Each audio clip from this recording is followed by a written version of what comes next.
골드만삭스에서 현 시장에 대해서, 그러니까 주가 폭락이 이뤄지고 있는데 이에 대한 긴급 코멘트를 내놓은 게 있어서 이에 대해서 좀 설명드리고자 합니다. 그러니까 보고서를 내놨고요. 총 3가지 관점에서 얘기를 했습니다. 그래서 위험 요인이 앞으로 남아있는 게 뭔지, 그리고 단기 투자 전략 어떻게 하면 좋을지, 그리고 중장기 시장 전망은 어떻게 되는지에 대해서 코멘트를 했고요. 지금 뭐 S&P도 그렇고 나스닥도 그렇고 10% 가까이 빠지고 있는데, 뭐 나스닥은 200일선 깨지기도 했죠. 그래서 이런 주가 폭락에 대비해서 어떻게 판단했고 어떻게 하면 좋을지에 대해서 한번 설명드리겠습니다.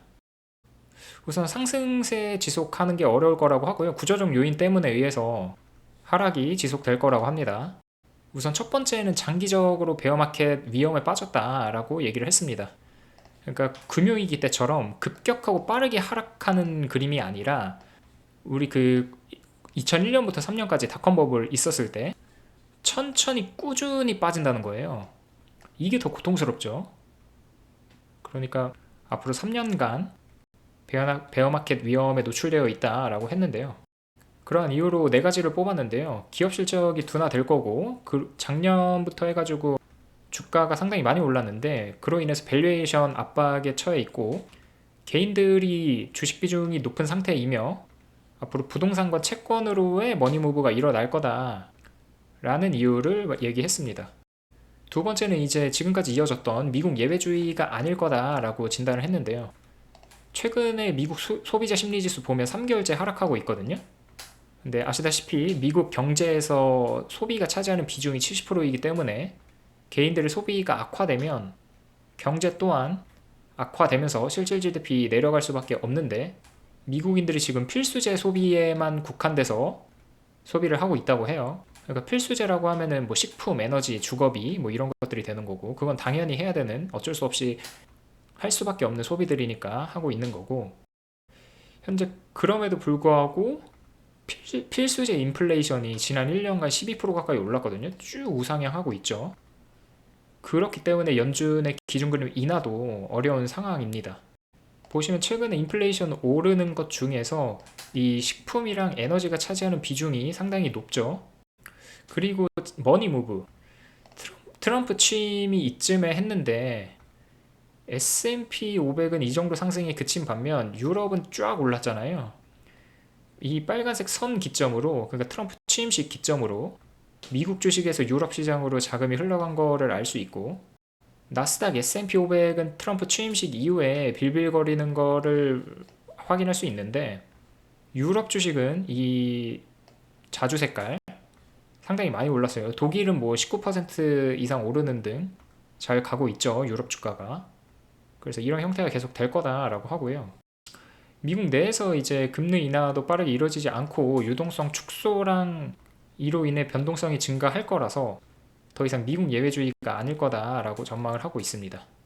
세 번째는 이제 헤지펀드, 그러니까 역대급으로 포지션을 축소하고 있다고 해요. 지금 보시면은 그래프가 급격하게 이렇게 내리꽂았죠.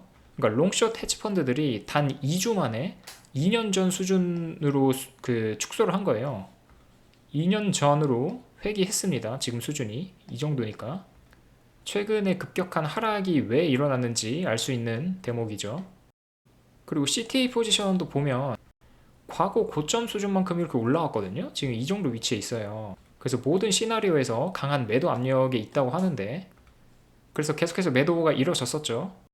그렇게 고점에 있는 상태에서 CTA의 매도세가 거셌지만 이번 주부터는 매도 압력이 점차 완화될 걸로 예상한다고 합니다.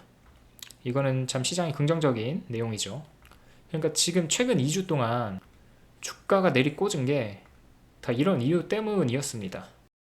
그리고 S&P 500이나 나스닥 같은 경우 지수를 보면 S&P 500은 200일선에서 반등하긴 했는데 나스닥이 200일선을 깼거든요, 이쪽에서.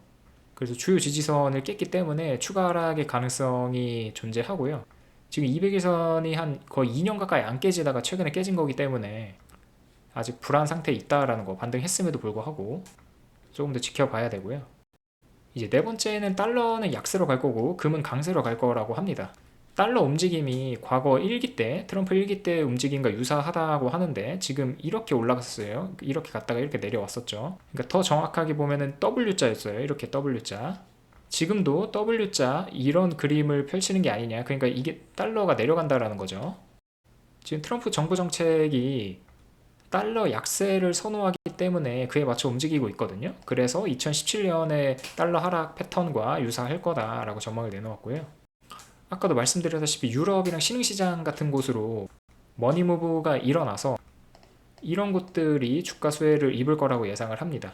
그리고 정치적으로 불확실성 상태에 있기 때문에 그것과 달러의 약세 환경은 금 투자 매력도를 높일 거라고 하고요.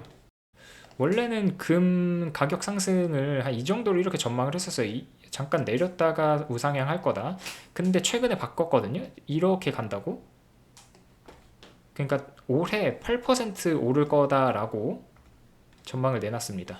그러니까 달러는 약세로 가고 금은 강세로 갈 거다. 그리고 또 금강세의 이유가 이제 각국 중앙은행과 기관에서 금을 매입하고 있다고 하고, 비중 차이가 상당하죠. 이 정도에서 이 정도니까 엄청나게 금을 매집하고 있습니다. 전국에서 전 세계에서. 그리고 다섯 번째는 시장이 지금 금리 인하를 가속 평가하고 있다라는 겁니다. 지금 정책 불확실성으로 인해서 시장의 변동성이 증가했는데, 그러한 근거들, 그러니까 이유들로 러시아 우크라이나 전쟁 지정학적 리스크가 있죠. 그리고 미국 관세 정쟁 계속해서 펼쳐지고 있고 시장 변동성 계속 초래하고 있는 게 요즘에 이거죠. 그리고 이런 것들로 인해서 유럽 방위비 확대가 이뤄지고 있고, 그런데 이제 유럽의 장기 국채에 대한 금리 변동성이 높아질 거고, 시장은 지금 연준의 금리 인하가 20에서 50bp 더 이뤄질 것으로 예상됨에도 불구하고 과소평가하고 있다라고 전망하고 있습니다. 그러니까 원래 올해 컨센서스가 금리 인하 0.5%거든요. 두 번 인하한다고 해서. 근데 골드만은 0.7에서 1%까지 내려갈 수 있다라고 전망하고 있는 거고요.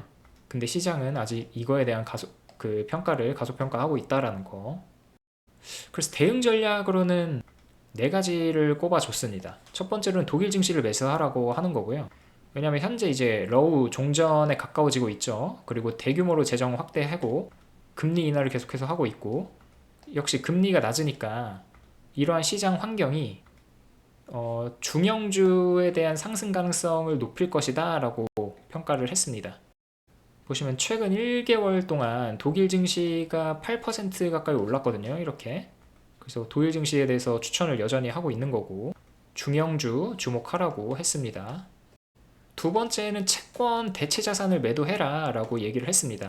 왜냐하면 장기 채권이 공급 증가가 이뤄질 거고, 그로 인해서 장기 금리 또한 상승할 걸로 예상이 되기 때문에 대체 자산을 매도하라는 건데, 이 공급 증가가 이루어지면 금리는 자연스럽게 상승하게 돼 있죠.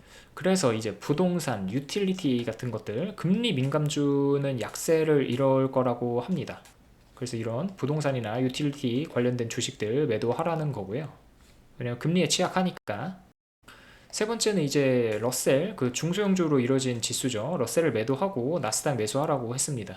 왜냐면 이 러셀 같은 경우 중소형주는 고금리에 민감하기 때문에 지금 올해 기준금리 인하가 뭐 2회가 컨센이기 때문에 뭐 골드만에서 4회까지도, 그러니까 1%까지도 낮출 거라고 봄에도 불구하고 빠르게 금리 인하가 이루어지는 게 아니니까 러셀은 매도하는 게 좋다라고 했고요. 그리고 얼마 전에 브로드컴 지난주에 실적 나왔죠. 상당히 잘 나왔어요. 8% 뛰었죠. 그래서 이런 브로드컴 같은 대형 기술주들은 실적이 견고하기 때문에 나스닥을 매수하라고 했습니다.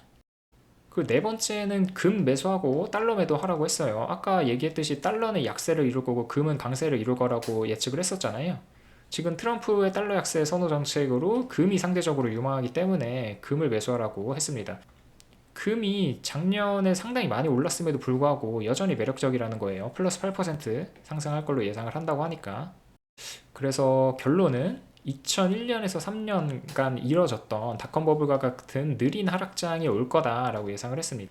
이때 지금 그림이 2001년에서 여기가 2003년인데 3년 동안 이렇게 쭉 하락을 했거든요. 되게 느리게. 그러니까 현재는 매수 기회라고 생각하시면 안 되고 관망해야 될 시기다라고 의견을 내놨습니다. 네, 그러면 골드만삭스에서 최근 주가 폭락에 대한 긴급 코멘트 보고서 한번 설명드렸고요. 어디까지나 참고사항이라는 거 아셨으면 좋겠습니다.